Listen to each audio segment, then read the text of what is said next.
आहा, उत्तम, अति उत्तम। सुंदरी, विवाह कर लो मुझसे। तुमसे ही क्यों, मुझसे क्यों नहीं? विवाह तो केवल मेरा होगा। राहु, बड़ा मैं हूं, विवाह मैं ही करूंगा।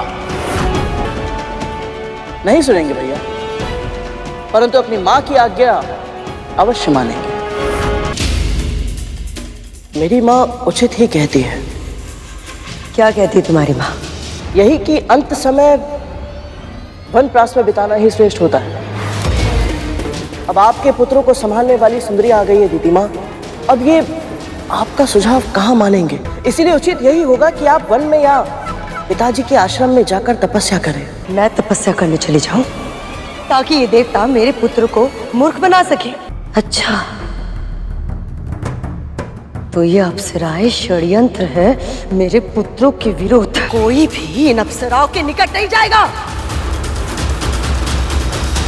देवता को लेने दो इन्हें, ये आदेश है मेरा।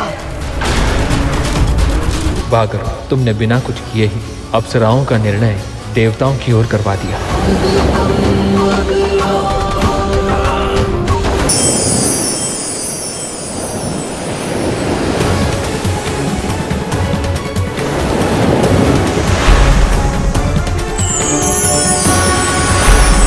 भोर में मिलने आना विंदा।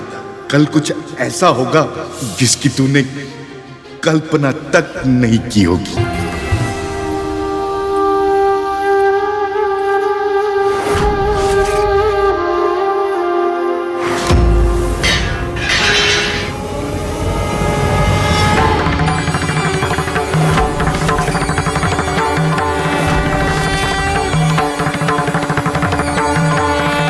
भगवान दत्तात्रेय, आप? कल्याण, तुम मुझे एक साधारण, असहाय, दीनहीन, बूढ़ा रोगी समझकर अपने घर लाई थी।